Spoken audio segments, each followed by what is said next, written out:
तो दोस्तों हाल ही में मैंने थिएटर में जाके एक Malayalam dark fantasy horror thriller movie देखा है जिसका नाम ब्रह्मयुगम है। इस मूवी को डायरेक्ट किया है राहुल सदाशिवन ने, जिनको हम जानते हैं 2022 में आई भूता कालम के थ्रू। ब्रह्मयुगम को IMDb पे मिले हैं 8.6 आउट ऑफ 10 और जो कि काफी बेहतरीन रेटिंग है और रॉटेन टोमेटोज पे इट्स 81% ऑफ ऑडियंस स्कोर। ये पूरी मूवी 17th सेंचुरी में बेस्ड है और मूवी की स्टोरी साउथ मालाबार में बेस्ड है और ये पूरी movie black and white form में दिखाई गई है। और यकीन मानिए जब मैंने ये मूवी देखी तो इस मूवी ने बिल्कुल तुम्बाड़ और कंतारा मूवी की याद दिला दी और इस मूवी की स्टोरी भी बाकियों से काफी डिफरेंट होने वाली है। तो आज की इस वीडियो में मैं इस मूवी को एक्सप्लेन करते हुए इससे रिलेटेड कुछ थ्योरीज पे भी बातें करूंगा। लेकिन एक चीज आप लोगों को बता दूं कि ये पूरी मूवी मैंने मलयालम लैंग्वेज में देखी है, तो अगर मुझसे कोई चीज छूट जाती है या फिर मिस आउट हो जाती है तो कमेंट करके मुझे जरूर बता देना। अब वीडियो में आगे बढ़ने से पहले आप लोगों से रिक्वेस्ट है कि अगर आप लोगों को ये वीडियो पसंद आती है तो इस वीडियो को लाइक और चैनल को सब्सक्राइब करके बेल आइकन को प्रेस कर लेना, ताकि मुझे ऐसी ही वीडियोस बनाने के लिए मोटिवेशन मिलती रहे और आप लोगों को ऐसी वीडियोस की नोटिफिकेशन। तो अब बिना किसी देरी के जल्दी से स्टोरी स्टार्ट करते हैं।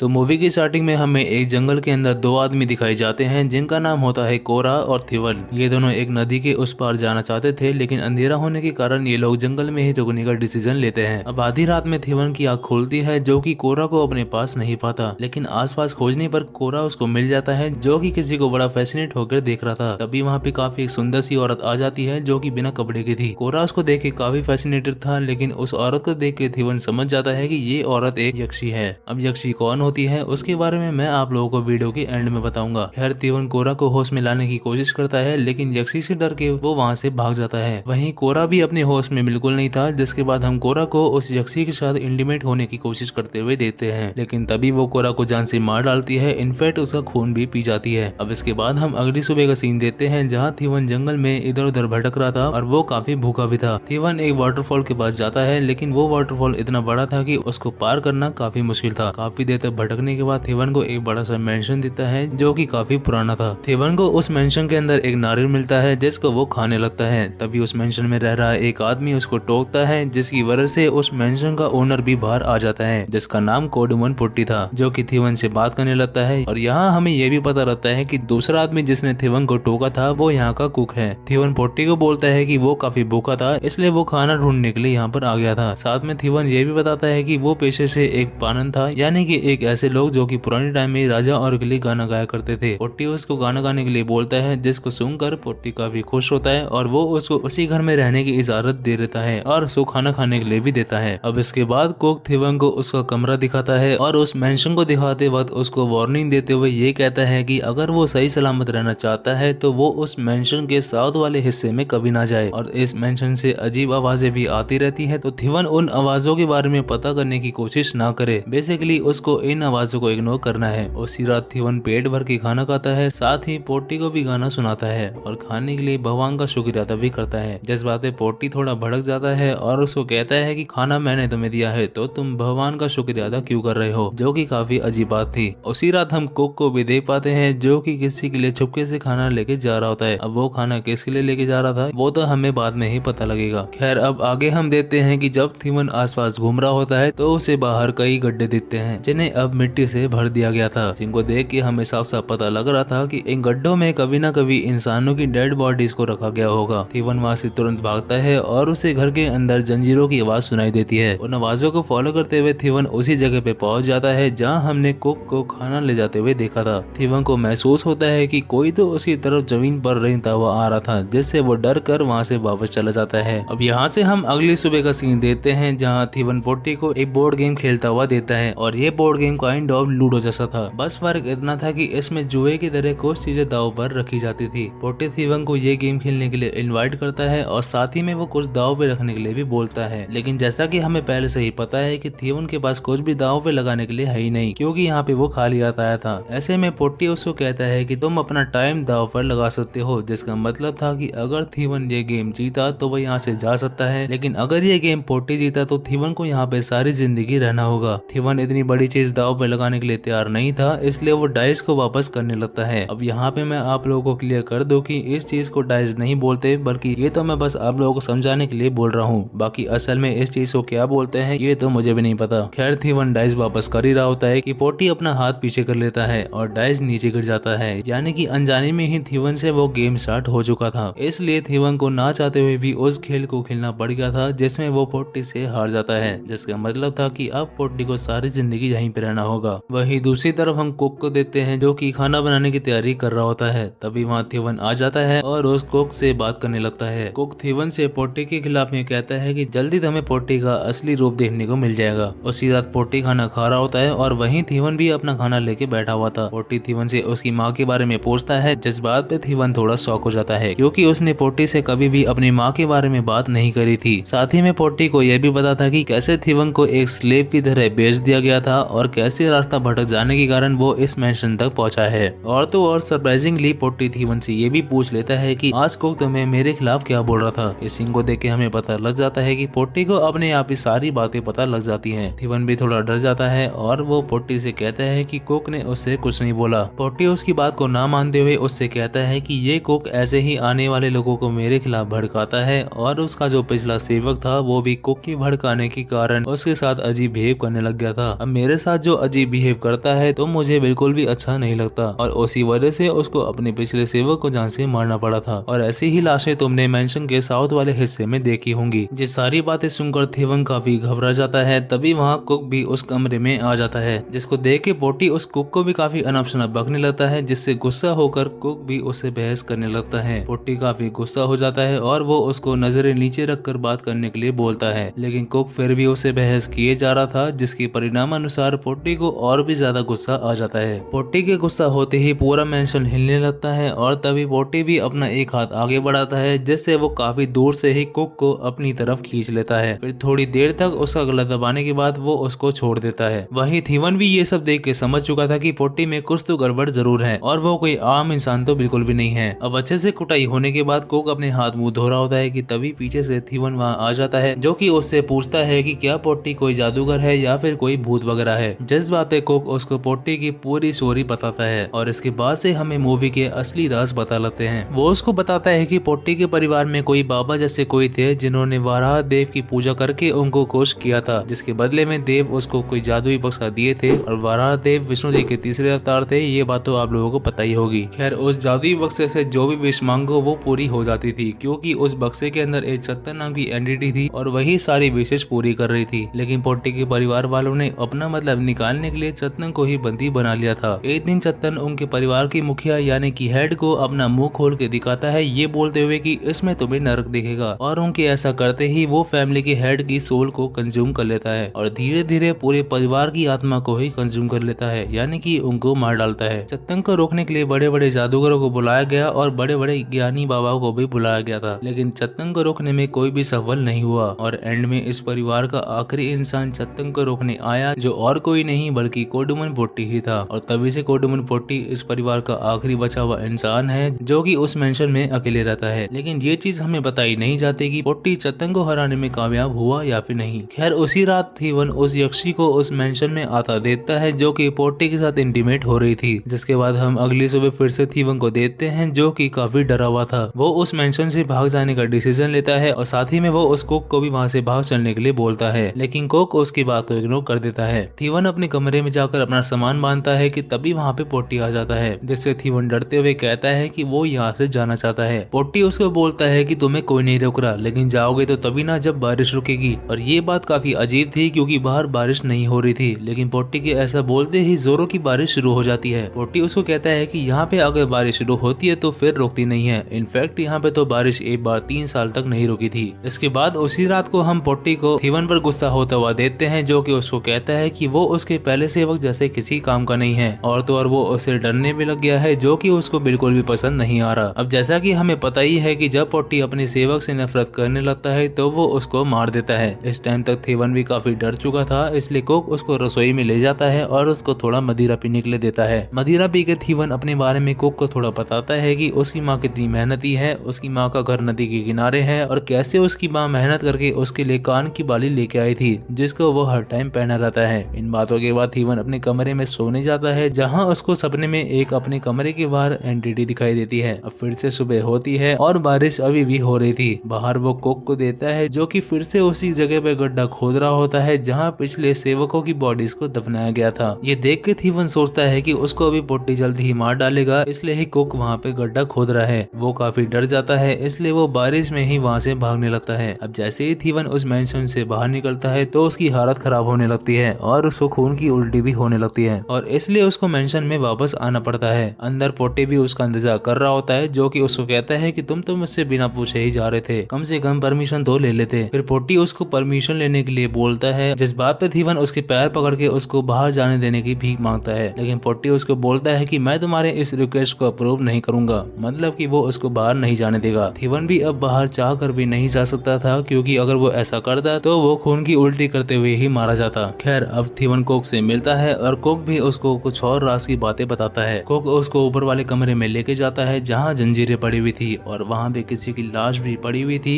और वो लाश किसी और की नहीं बल्कि कुडुमन पोट्टी की ही थी और ये सीन काफी शॉक कर देने वाला था। अब यहाँ पे रिवील होता है कि जब कुडुमन पोट्टी चट्टन से लड़ने गया था तो वो भी उसको हरा नहीं पाया था और जो पोट्टी अभी इस मेंशन में घूम रहा है वो चट्टन ही है जिसने उस पोट्टी का रूप लिया हुआ है। दरअसल चट्टन ने असली पोट्टी को जंजीर से बांधा हुआ था और असली पोट्टी ने आज अपना दम तोड़ दिया और यही रीजन था कि कुक फिर से गड्ढा खोद रहा था और मूवी की स्टार्टिंग में वो चुपके से खाना कुडुमन पोट्टी के लिए ही लेके जा रहा था और यहाँ तक सब कुछ क्लियर हो गया था कि कुडुमन पोट्टी जो इस मेंशन में घूम रहा है वो एक इंसान नहीं बल्कि एक सुपर नेचुरल एंटिटी है, इसलिए ही वो कुक को इतनी दूरी से अपनी तरफ खींच पाया था और तो और थीवन के बिना बताए ही वो उसकी माँ के बारे में सब कुछ जानता था। यहाँ तक कि इस पूरी मेंशन में जो भी बातें होती थी वो सारी बातें वो सुन पाता था। कुक यहाँ थीवन को बताता है कि यहाँ से निकलने का सिर्फ एक ही रास्ता है जो कि इस मेंशन के बेसमेंट में है, क्योंकि वहाँ पे एक तहखाना है जिसके अंदर एक ऐसा दिया रखा हुआ है जो कभी अपने आप नहीं बुझता और अगर उन्होंने उस दिए को बुझा दिया तो चट्टन की पावर्स कमजोर पड़ जाएगी और वो लोग यहाँ से निकल पाएंगे। लेकिन ये तहखाने का दरवाजा बाहर से लॉक था जिसकी चाबी के बारे में सिर्फ पोट्टी को ही पता था। इनफैक्ट पोट्टी तो इस तहखाने के ऊपर वाले कमरे में ही चक्कर लगाता रहता था उस दिए पे नजर रखने के लिए और उसको प्रोटेक्ट करने के लिए। कुक उसको ये भी कहता है कि ये सब हमें जल्द से जल्द करना होगा क्योंकि यहाँ पे लोग अपनी लाइफ के बारे में भूलने लगते हैं, जिस बात पे थीवन इस बात को मानने से इनकार कर देता है। इसलिए कुक उसको भरोसा दिलाने के लिए उससे पूछता है कि तुम यहाँ पे कितने टाइम से रह रहे हो। थीवन उसको बोलता है कि उसको यहाँ पे कुछ दिन ही हुए हैं, लेकिन कुक उसको बताता है कि तुम यहाँ कुछ दिनों से नहीं बल्कि कई महीनों से हो। साथ ही में वो उससे उसकी माँ का नाम भी पूछता है और उसका घर कहाँ है ये भी उससे पूछता है, लेकिन थीवन को ये सब कुछ भी याद नहीं था। इनफैक्ट वो तो अपना खुद का नाम भी भूल चुका था। इस बात पे थीवन डिसाइड करता है कि वो पोट्टी की जेब से चाबी लेके आएगा। वो पोट्टी के पास जाके उसको बोलता है कि वो फिर से उस बोर्ड गेम को खेलना चाहता है, जिस बात पे पोट्टी उसको कहता है कि तुम्हारे पास तो अब दाव पे लगाने के लिए कुछ बचा ही नहीं है और थीवन उसको कहता है कि उसके पास चाबी है। थीवन के ऐसा बोलते ही पोट्टी अपनी कमर पर हाथ लगा के चाबी को चेक करता है, जिससे थीवन को पता लग जाता है कि उस तहखाने की चाबी पोट्टी की कमर पे ही लटकी रहती होगी। फिर थीवन तुरंत बात घुमाते हुए कहता है कि मेरा मतलब है कि आपके पास जो मेरी जिंदगी की चाबी है वो उसकी आजादी के लिए खेलना चाहता है, लेकिन पोट्टी उसको खेलने के लिए मना कर देता है और वो वहाँ से चला जाता है। इसके बाद कुक और थीवन आपस में प्लान करते हैं कि कुक आज रात बहुत सारा खाना बना के पोट्टी को खिला देगा, जिसकी वजह से वो गहरी नींद में सो जाएगा और तभी वो लोग सही मौका देके उसकी कमर से वो चाबी निकाल लेंगे। अब कुक जब खाना बना रहा होता है तभी वहाँ पोट्टी आ जाता है, जो कि कुक का गला दबाने लगता है और ये देख के ऐसा लग रहा था जैसे इनके प्लान के बारे में पोट्टी को पता लग चुका है, लेकिन ऐसा नहीं था। वो कुक को इसलिए चोक कर रहा था क्योंकि कुक ने थीवन को उसका मदिरा पिला दिया था, जो कि सिर्फ पोट्टी का था। कुक उससे माफी मांगता है और पोट्टी उसको वार्निंग देके छोड़ देता है। अब उसी रात वो दोनों प्लान को फॉलो करते हुए पोट्टी को ढेर सारा खाना खिला रहते हैं, जिसके बाद पोट्टी सो जाता है। थीवन उसके पास जाता है और उस चाबी को ढूंढने लगता है, लेकिन चाबी उसको कहीं नहीं मिलती। लेकिन तभी हम देखते हैं कि पोट्टी भी अचानक से उठ चुका था और वो थीवन को चोक करने लगता है। वो थीवन को अपना मुंह खोलकर उसमें देखने के लिए बोलता है ताकि वो उसकी सोल को कंज्यूम कर सके, पर अचानक से पोट्टी वहीं पे रुक जाता है। अब यहाँ मूवी में ट्विस्ट आता है जहाँ हमें पता लगता है कि कुक ने अपना अलग से ही प्लान बना लिया था, जिसके बारे में उसने थीवन को कुछ नहीं बताया था। अब अगर आप लोगों को याद हो, जब पोट्टी ने कुक को रसोई में आकर चोक किया था तभी कुक ने चालाकी से पोट्टी की कमर से उस चाबी को चुरा लिया था। उसी चाबी की मदद से उसने उस तहखाने के दरवाजे को खोल दिया था, फिर उस दिए को भी बुझा डाला और यही रीजन था कि पोट्टी अचानक से क्यों रुका था। पोट्टी वहाँ से चला जाता है और थीवन कुक पे गुस्सा करता है कि तुमने दूसरा प्लान क्यों बनाया, वो भी उसको बिना शामिल किए। कुक उसको कहता है कि ऐसा करना करना जरूरी था। और साथ ही में अभी चत्तन जो कि कुडुमन पोट्टी है वो अभी हरा नहीं है। उसको हराने के लिए उन्हें उस चत्तन को उसी जादुई बक्से के अंदर कैद करना होगा और इसके बाद ही वो लोग यहाँ से निकल पाएंगे। इसलिए वो लोग उस बक्से को लेके चत्तन को ढूंढने के लिए निकलते हैं, लेकिन चत्तन खुद ही उनके सामने आ जाता है। यहाँ पे हमें एक बात और पता लगती है कि ये कोक कुडुमन पोट्टी का ही बेटा है, क्योंकि पोट्टी का किसी लोअर कास्ट की औरत के साथ अफेयर था जिससे ये कोक पैदा हुआ था। अब कोक की माँ भले ही लोअर कास्ट की हो, स्टिल उसके शरीर में पोट्टी की खानदान का खून दौड़ रहा था। और यहाँ कोक भी कहता है कि कोई ब्राह्मण अपने जन्म से नहीं होता बल्कि अपने कर्म से भी होता है। थीवन और कोक चत्तन पे हमला कर देते हैं, लेकिन दिए के बुझ जाने के बाद भी चत्तन इन दोनों पे अकेले भारी पड़ रहा था। इसी लड़ाई में थीवन भी कोक से अलग हो गया था और हम यहाँ व्यूअर्स पूरे मेंशन की वॉल्स को मूव होता हुआ देते हैं और सिकुड़ते हुए भी देखते हैं, जिसमें कोक और थीवन फंस चुके थे। लेकिन एंड में दोनों मिलकर जैसे तैसे पोट्टी को डोमिनेट करते हैं और कोक उसके हाथ से एक अंगूठी निकाल लेता है और उसके शरीर में आग लगा देता है। पोट्टी के पूरे शरीर में आग लगने के बाद यहाँ पे हम व्यूअर्स पहली बार चत्तन को देख पाते हैं। चत्तन काफी डरा हुआ था और कोक उस अंगूठी को पहनकर उसका काइंड ऑफ मास्टर बनने की सोच रहा था। थीवन उसको ऐसा करने से रोकता है और उसको कहता है कि अगर तुमने ऐसा किया तो तुम भी कुडुमन पोट्टी जैसे बन जाओगे और ये साइकिल ऐसे ही चलती रहेगी और ये सब कभी भी खत्म नहीं होगा, इसलिए तुम्हारे लिए यही अच्छा होगा कि तुम इस रिंग को उतार दो। लेकिन कोक उसकी बात को नहीं सुनता और थीवन और कोक आपस में ही लड़ने लगते हैं। लेकिन दूसरी तरफ चत्तन शांति से बैठ के ये सब देख रहा था। मेंशन में भी धीरे धीरे आग फैल चुकी थी, जिसके कारण पूरा मेंशन टूट के नीचे गिर जाता है। अब इसके बाद हमें अगली सुबह का सीन दिखाया जाता है, जहाँ थीवन उस जगह से बाहर निकल रहा होता है, वो भी बिना कोई खून की उल्टी किए, और यहाँ तक कि बारिश भी रुक चुकी थी। थोड़ा आगे जाने पर थीवन पे कोक फिर से हमला कर देता है क्योंकि उसको वो रिंग चाहिए थी। लेकिन कोक यहाँ पे कुछ नोटिस करता है कि थीवन के कान में उसकी माँ की दी हुई कान की बाली मिसिंग थी और थीवन थोड़ा अजीब बिहेव भी कर रहा था, जिसका मतलब था कि ये थीवन नहीं था बल्कि कोई और ही है। तभी हमें मेंशन का सीन दिखाया जाता है जहाँ असली थीवन मारा गया था और ये थीवन और कोई नहीं बल्कि चत्तन ही था, जिसने थीवन का रूप ले लिया था और उसके पास अंगूठी भी आ चुकी थी। ये सब जैसे ही कोक को पता लगता है तो वो वहाँ से भागने लगता है। कोक जोर जोर से चिल्लाने लग गया था, लेकिन तभी कोई कोक को शूट करके पीछे से मार डालता है और ये काम एक पोर्तुगीज सोल्जर का था।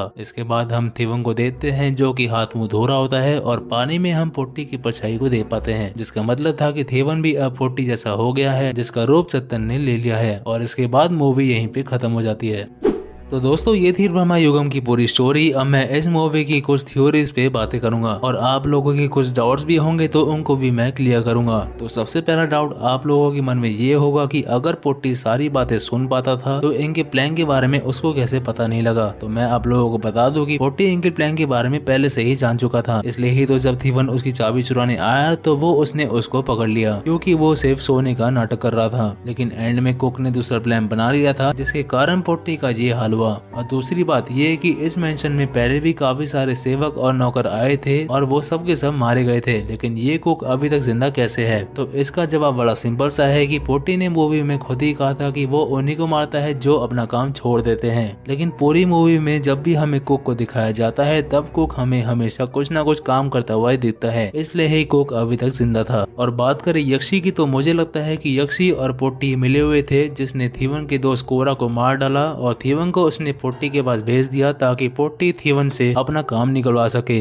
और ये दोनों आपस में मिले हुए हैं। ये बात मैं इसलिए भी कह रहा हूँ क्योंकि हमने यक्षी और पोट्टी को इंटीमेट होते हुए भी देखा था। यक्षी का असली नाम श्रीदेवी था और उसे काफी पावरफुल राजा और सभी क्लाइंट्स थे और वो अपने आशिकों की जिंदगी के साथ खेला करती थी, जिसकी वजह से वो लोग फाइनेंशियली पूरी तरह से बर्बाद हो जाते थे। लेकिन एक दिन श्रीदेवी कुंजूरमन नाम के आदमी के प्यार में पड़ गई, लेकिन कुंजूरमन के शादीशुदा होने के कारण उसने श्रीदेवी को इनकार दिया था। श्रीदेवी उसकी बीवी को मारने की फिराक में थी, लेकिन कुंजूरमन ने उसके साथ सोने का नाटक करके उसी को जान से मार डाला और फिर वो फिर से पैदा हुई यक्षी के रूप में और तभी से वो जंगलों में लोगों का रास्ता भटकाती है या फिर उनको जान से मार डालती है। अब यहाँ पे मैं आप लोगों को एक इम्पोर्टेंट चीज बता दूं कि मैंने ये सिर्फ यक्षी वाला पॉइंट हॉन्टिंग ट्यूब की वीडियो से लिया है, जिसका क्रेडिट मैं उनको देना चाहूंगा। और रही बात चत्तन की, तो चत्तन के बारे में मैंने काफी ढूंढा पर मुझे कुछ खास इन्फॉर्मेशन नहीं मिली, लेकिन इतना तो हम व्यूवर्स को पता लग ही गया है कि चत्तन एक काइंड ऑफ देव था जो लोगों की विशेष पूरी करता था और उनका रूप भी ले सकता था, लेकिन पोट्टी के खानदान द्वारा उसको सताए जाने के कारण उसने गलत रास्ते को चुन लिया। इस मूवी में चत्तन हमें काइंड ऑफ तुम्बाड़ मूवी के हस्तर जैसा दिखाया गया है। हालांकि ये दोनों ही टोटली डिफरेंट है और दोनों की अपनी अपनी कहानी है, जिसके बारे में आप लोग जानना चाहते हैं तो कमेंट करके बता देना, मैं उसकी वीडियो भी लेके आ जाऊंगा। और ये मूवी मेरी तरफ से 100% रिकमेंडेड मूवी है, तो आप लोग इस मूवी को थिएटर में जाके पक्का देख सकते हो। अब मैंने अपनी तरफ से हर चीज को कवर कर दिया है, बट स्टिल अगर आप लोगों को कोई भी डाउट है तो कमेंट सेक्शन में जाओ और वहाँ आप लोग अपने सवाल पूछ सकते हो। वहाँ पे मैं आप लोगों के सभी सवालों का जवाब दे दूंगा। बाकी अब अगर आप लोगों को ये वीडियो पसंद आई है तो इस वीडियो को लाइक जरूर से कर देना और वीडियो को शेयर भी कर देना। और अगर आप लोग नए हैं तो ऐसे ही हॉरर मूवी का ब्रेकडाउन देखने के लिए हमें सब्सक्राइब जरूर कीजिएगा, क्योंकि हम अपने चैनल पे ऐसे ही वीडियोस लाते रहते हैं। मैं मिलूंगा आप लोगों से अगली वीडियो में, तब तक के लिए thanks for watching and take care.